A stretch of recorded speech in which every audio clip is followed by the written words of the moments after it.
Everyone, কি খবৰ? ভালনে আপোনালোকৰ? আজি আকৌ এটা নতুন ৰেচিপি ভিডিঅ' লৈ মই হিমাদ্ৰী হাজৰিকাই আপোনালোকক আমাৰ চেনেললৈ স্বাগতম জনাই ভিডিঅ'টো আৰম্ভ কৰিছোঁ। ব'লকচোন যাওঁ আমাৰ লগত বজাৰলৈ বুলি এটা বস্তু বিচাৰি আহিছোঁ আমি বজাৰত। আপোনালোকে দেখিলেই তেতিয়া বুজি পাব যে আমি কি আজি ৰেচিপি আগবঢ়াবলৈ বিচাৰিছোঁ আপোনালোকৰ মাজলৈ।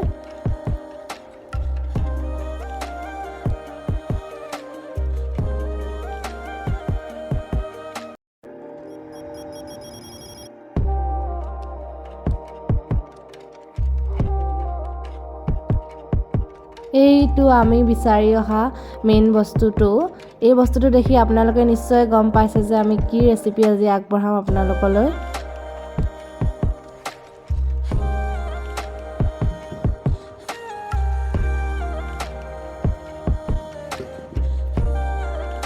এতিয়া আমি টেকেলিটো 2 ঘণ্টামান সময়ৰ বাবে তিয়াই ৰাখিম।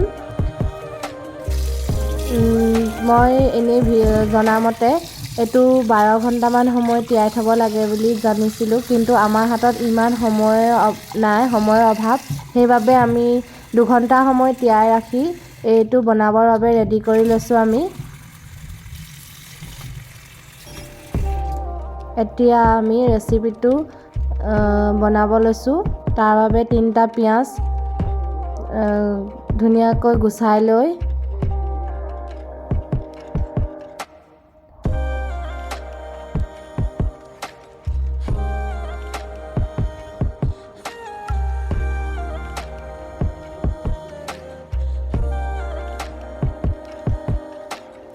এনেদৰে ডাঙৰ ডাঙৰকৈ পিঁয়াজ 3টা কাটি লৈছোঁ।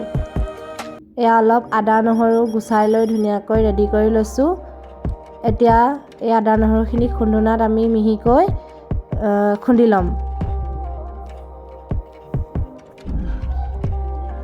এয়া খুন্দি লোৱাৰ পাছত আমি কেৰাহীত অলপমান তেল দি আমি আনি লোৱা চিকেনখিনি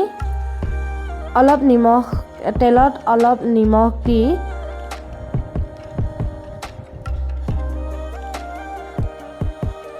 চিকেনখিনি হাফ ফ্ৰাই কৰি লৈছোঁ।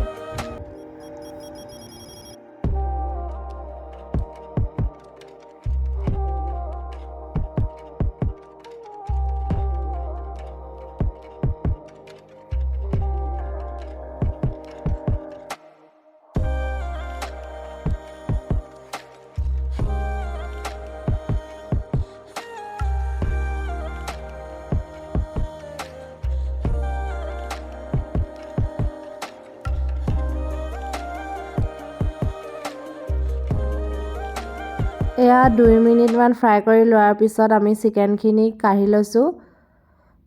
এতিয়া আমি যিটো টেকেলি আনিছিলোঁ সেই টেকেলিটো বনাবৰ বাবে অলপ কেঁচা মিঠাতেল এনেদৰে টেকেলিটোত চাৰিওফালে সানি লৈছোঁ। সানি ল'লে মানে চিকেনটো বনাওঁতে সময়ত টেকেলিটোত লাগি নধৰে, সেইকাৰণে তেল ধুনীয়াকৈ সানি ল'ব লাগে।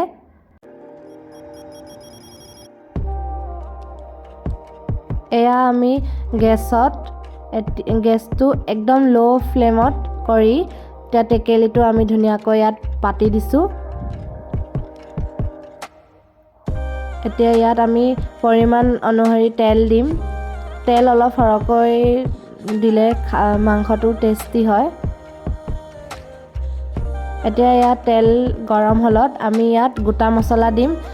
লং, ইলাচি, ডালচেনি, শুকান জলকীয়া, কাশ্মীৰী মিৰ্চ এটা ডাঙৰ গোটা জলকীয়া, তেজপাত, জিৰা সকলোবিলাক আমি ইয়াত এড কৰি দিম। এয়া সকলোবিলাক তেলত এড কৰি দিয়া হ'ল। এতিয়া অলপ লৰাই লৈ এটা ধুনীয়া এনেকৈ কালাৰ আহি যাব, কলা নিচিনা কালাৰ এটা। ভালদৰে ধৰি ল'ব।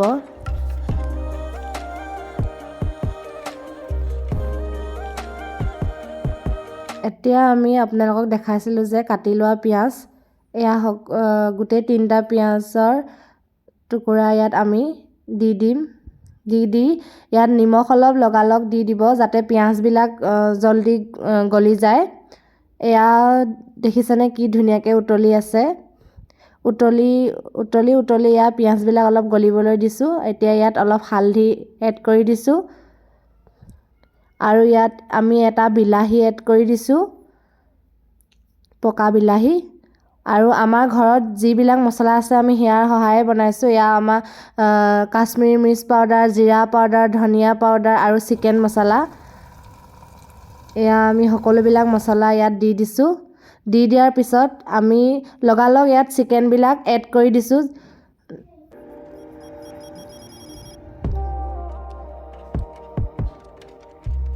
এতিয়া কেঁচা জলকীয়া 3টা দি দিব। আন্দাজ অনুসৰি দিব আপোনালোকে কিমান জ্বলা খায়। এয়া আমি খুন্দি লোৱা আদা নহৰুবিলাক দি অলপ লৰাই ল'ম গোটেইখিনি। লৰাই লোৱাৰ পিছত এয়া আমি ঢাকন দি দিম।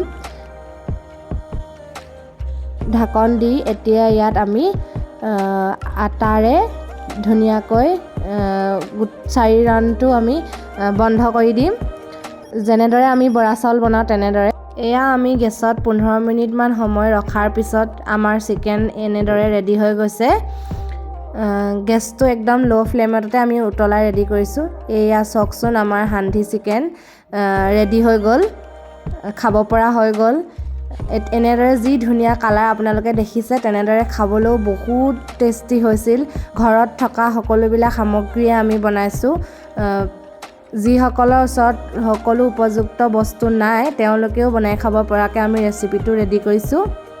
আপোনালোকে বনাই খাব বুলি আমি আশা কৰিছোঁ। এতিয়া আমি তাৰ ওপৰত মিহিকৈ কাটি লোৱা ধনিয়া এড কৰি দিছোঁ। এতিয়া আমাৰ চিকেন ৰেডি হৈ গ'ল।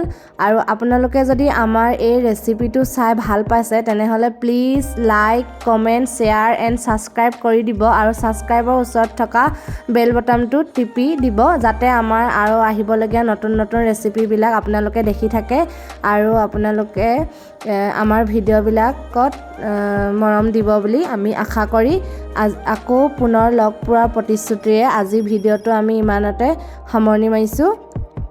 Bye bye guys.